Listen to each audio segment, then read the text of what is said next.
Bonjour tout le monde et bienvenue dans votre chaîne Comptable Demain. Aujourd'hui, on va parler, on va terminer la gestion de la paie et on va parler des opérations comptables. Comment comptabiliser la paie? À titre de rappel, on a calculé le salaire de base. Ensuite, le salaire brut qui est égal au salaire de base plus heures supplémentaires plus primes et indemnités plus les avantages. Après, on a déterminé comme on l'avait dit, le salaire de base, les heures sup, le prime d'ancienneté et on a vu comment calculer le salaire brut global.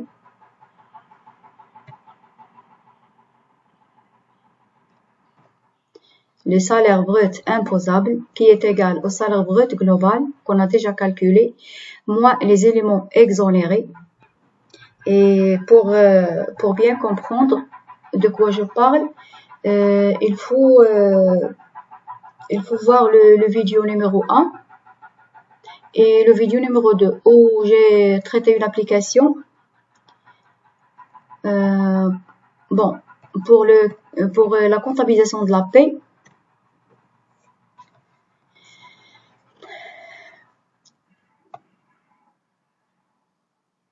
on doit avoir devant nous un plan comptable. D'accord.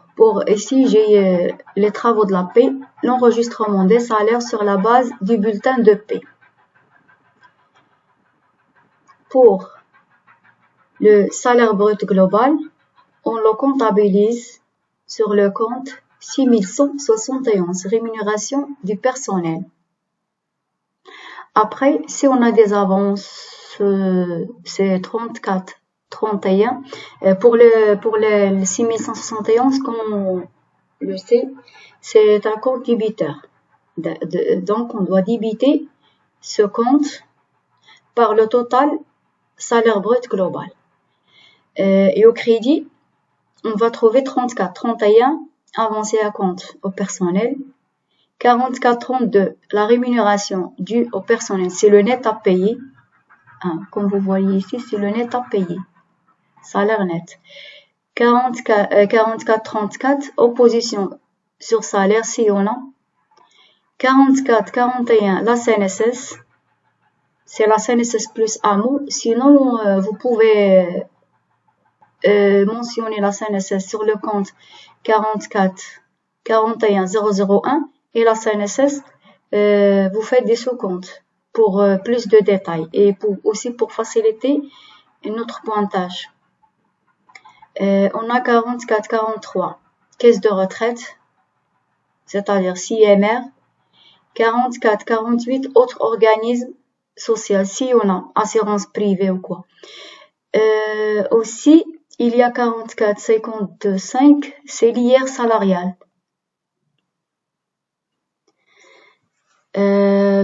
Comme deuxième opération, on doit comptabiliser les BDS, les enregistrements des charges patronales de la CNSS. On a 61 741 CNSS, on doit comptabiliser ici la CNSS. 61 742, toujours débiteur. Cotisation aux caisses de retraite. 61 743, cotisation en mutuelle. Et on solde par les comptes 44, 41 pour la CNSS. On doit trouver le même montant pour 61 741 au débit et au crédit. 44, 43, caisse de retraite, même chose pour la CMR. Et 44, 48, autres organisations sociales.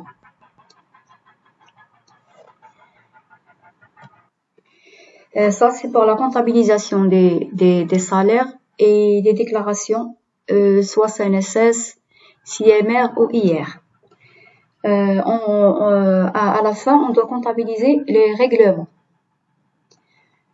On débite le compte 44, 41 CNSS au débit 44, 43, toujours au début pour solder ce qu'on a comptabilisé ici.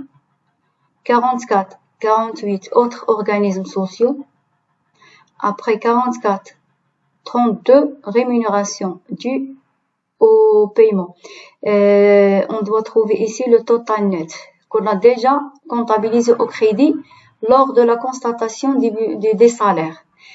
Ce montant peut être soit espèce, ça veut dire on peut payer les salaires espèces, soit par chèque, soit par virement. Aussi, on a 44, 52, 525. Il s'agit de l'IR salarial. Quand on paye l'IR, on doit mentionner le montant ici. Et le total de toutes ces opérations doit être le crédit de compte banque, 51-41. Et on mentionne le mode de paiement. C'est tout ce qu'on a pour les comptes à utiliser pour le traitement des salaires. On aura un autre vidéo et qui sera le dernier pour traiter un cas d'un salaire un peu compliqué pour utiliser tous ces comptes et vous montrer comment faire pour la comptabilisation. Bon courage et merci.